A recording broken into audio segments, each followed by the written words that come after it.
You know, when you're a kid and life throws you a curveball, you don't always know what to do with it. You just sort of adapt. That's what happened when my mom remarried. I was around 15 when she met him. Let's call him Rick. My dad had been out of the picture for a long time, so it wasn't like I was comparing the two men or anything. Honestly, at first I just wanted her to be happy. She'd been through a lot raising me on her own, and when Rick came along with his big smiles and polite manners, I thought, maybe this is her second chance. He moved in pretty fast. Too fast, if I'm being honest. But again, I was trying to be supportive. I kept telling myself, if mom's happy, that's what matters. But even early on, there were signs, little things, the kind of stuff you might brush off until they start stacking up, like the way Rick always needed to be right. Didn't matter if it was something trivial, like how to cook rice or which direction the garage door opened. He'd insist on correcting you, and if you disagreed, he'd laugh, like you were being ridiculous for even questioning him. The laugh wasn't warm, it was sharp, cutting. You'd feel small after hearing it, even if you didn't quite know why. And then there were the comments. Subtle digs disguised as jokes. Guess we don't value punctuality in this house. He'd mutter if I was a couple minutes late to dinner. Or, must be nice living rent-free and acting like you own the place. At first I thought maybe I was just sensitive. Teenage hormones, right? But it didn't stop. It only grew bolder, especially once the wedding happened. It was like a switch flipped. Rick stopped pretending altogether. Suddenly, everything I did was a problem. I was too loud, too lazy, too disrespectful.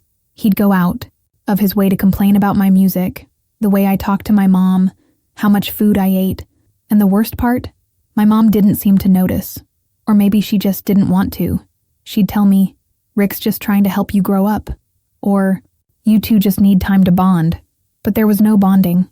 There was just this constant sense of being under a microscope, like I had to tiptoe in my own house. I remember one night, I came home a bit late from studying at a friend's house, genuinely studying, not partying or anything. Rick was waiting by the door, arms crossed, that smug look on his face. He didn't yell. He didn't need to. Just said, "You live in my house now. There are my rules." That word, my, stuck in my head for a long time. It wasn't our home anymore. Not even my mom's. Just his. I started staying in my room more. Eating. Meals quietly. Avoiding eye contact. It wasn't fear exactly. It was more like weariness. Like I was always on edge. Waiting for the next jab. The next snide comment. The next accusation. And the saddest part, I started doubting myself. Was I overreacting? Was I just being a bratty teenager? But deep down, I knew something was wrong. Rick wasn't just strict. He was strategic. He was slowly squeezing me out, making sure I knew I didn't belong. That's when the resentment started growing. Quiet at first, like a splinter you ignore, but it would fester. And eventually, it would push me to take action in ways I never expected. But I'll get to that. Let me know when you're ready for Section 2. Conflict, manipulation, and hidden truths. That's when things really start to unravel. You ever have that moment where something finally clicks? Like you've been walking around in fog for months, maybe even years, and then suddenly, it lifts. That's how it felt living with Rick. For a while, it was just tension and discomfort. But eventually, I started seeing things for what they really were. Rick didn't just dislike me. He wanted me gone. It wasn't just the constant criticism or the little power plays. It was the way he talked about me to others. At first, I only caught glimpses. A comment here, a raised eyebrow there. But then, I started noticing how distant certain relatives became. An aunt who used to call every other week suddenly stopped. A family friend who used to always invite me over now avoided eye contact when we ran into each other. Something was off. One night, I overheard him on the phone, in the kitchen. He didn't know I was in the hallway, grabbing a glass of water. His voice was low, but I caught enough. She's out of control, never respects her mother. I've tried, but she's got a nasty attitude. Honestly, I don't know how much longer I can tolerate it. He was talking about me, framing me like I was some kind of monster, like I was the problem. I remember standing there in the dark, heart pounding, glass still in my hand. It wasn't just a misunderstanding anymore. This was deliberate. He was poisoning people against me. making it sound like I was this disrespectful, ungrateful teenager who treated my mom like garbage. Meanwhile, I was just trying to survive in a house that didn't feel like home anymore, and he was slick about it too, always careful to act friendly when others were around. Smiling, joking, calling me kiddo. It was like watching a performance. One, where I was cast as the villain and didn't even know the script. Then came the real kicker. I found out he'd been messaging people behind my back. Family, mutual friends, even my mom's co-workers, sending them little concerns about me, saying I was becoming unstable, that I might be doing drugs, that I was hanging around with the wrong crowd. All lies, flat out lies. But the way he presented it, so calm, so reasonable. Just a worried stepfather trying to help. It worked too. People started treating me differently, asking me strange questions, making assumptions. And no matter how much I tried to explain, it always felt like I was digging myself deeper, like they'd already chosen what to believe. The worst part? My mom. She started pulling away. Not all, at once, but slowly, like she didn't trust me anymore. Like she saw me through his eyes. I could see it in her face when she looked at me. Confused, disappointed, unsure. I tried to talk to her. Really talk. Told her how Rick treated me when no one else was around. The things he said, the looks, the manipulation. She got quiet. Then she said something I'll never forget. I think you might be projecting. That broke me. Not just because she didn't believe me, but because she believed him. He'd won her over so completely, she thought I was the liar. That night, lying in bed, staring at the ceiling, something inside me shifted. I felt hurt, sure. But more than that, I felt this rising heat in my chest, something sharp and clear. Rick thought he could twist the truth, thought he could rewrite my story, but I wasn't going to let him. If he wanted a war of lies, I was going to fight back, with truth, the kind that couldn't be denied. But that part comes next. There's a strange kind of strength that comes from hitting your limit, when you've been pushed far enough, hurt deeply enough, and gaslit so thoroughly that even your own reflection starts to feel unfamiliar. Well, something in you snaps back, like a rubber band stretched too far. That's what happened to me. I stopped trying to explain myself. I stopped begging to be believed. Instead, I got quiet, focused, determined. If Rick wanted to play dirty, then fine. But I wasn't going to fight him with lies or manipulation. I was going to dig up the truth. And let me tell you, the moment I decided to start digging into Rick's past, it was like I flipped a switch in my own brain. I wasn't just a hurt kid anymore. I was a detective, a spy in my own house, and I was paying very close attention.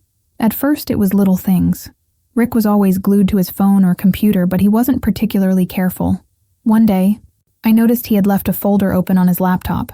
It was labeled taxes, but when I glanced at it, just in passing, some of the documents looked off. Multiple names, different addresses. One of them was in another state.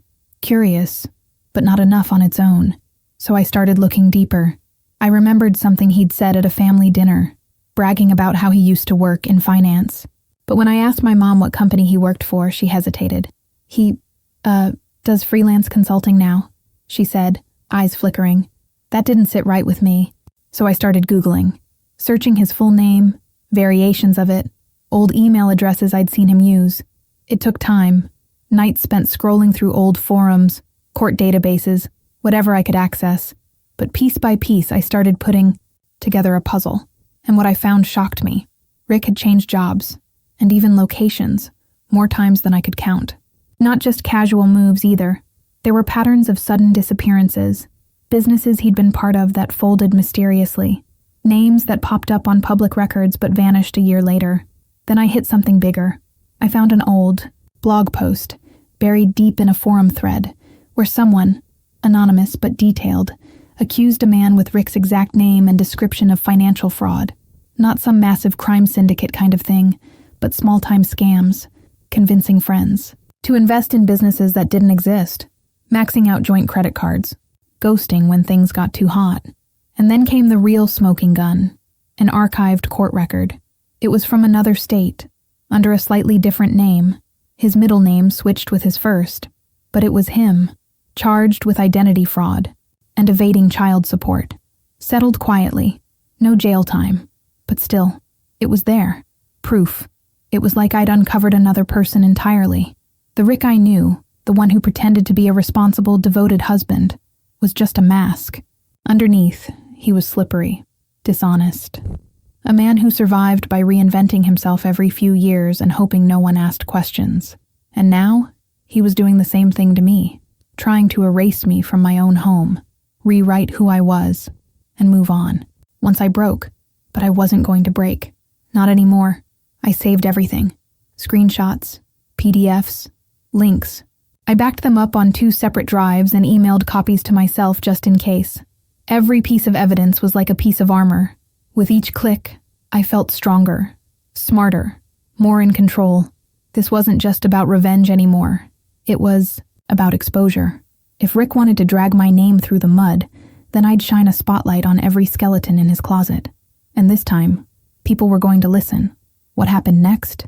Well, that's where everything came to a... By the time I had everything collected, every shady document, every court record, every whisper of Rick's past, I was past the point of second guessing.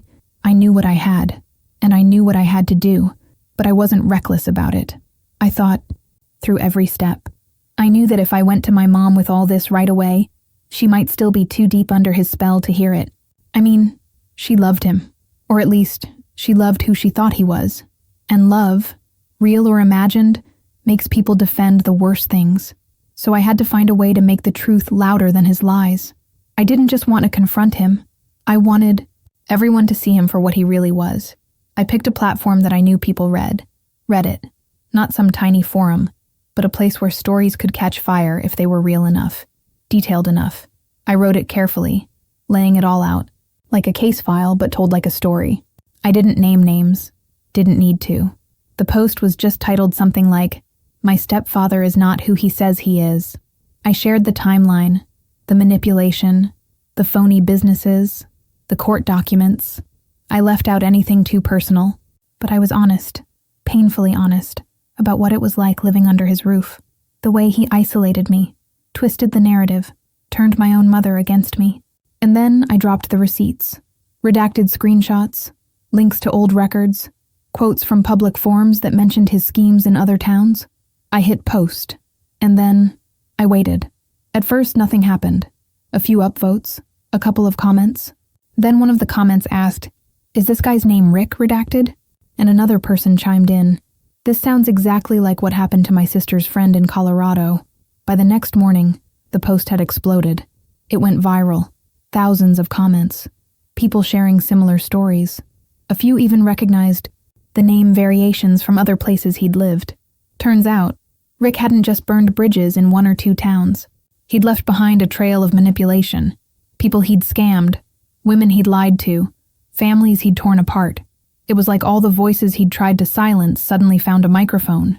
And then, because the internet has a way of pulling receipts, it snowballed. Someone managed to dig up a mugshot from years ago. Someone else found a business listing he'd scrubbed from LinkedIn. Before I knew it, the post was trending. Then came the message that shook the house. A distant cousin emailed my mom the link. I don't know what she thought when she opened it. I wasn't in the room, but I heard her call for him. Sharp, panicked. She asked him point blank if any of it was true. He didn't deny it. Not really. He tried to downplay it, called it internet drama, claimed it was all a misunderstanding, that someone was out to get him. But by then, the truth had already spread too far.